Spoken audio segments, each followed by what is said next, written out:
I got this liquid fuel stove I like to use in the wintertime. Propane and butane tends to freeze in real cold temperatures, and this thing can run off of kerosene or diesel or unleaded.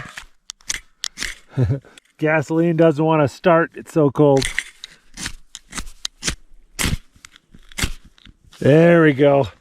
It's like that when it gets really cold. Even gasoline doesn't like to start.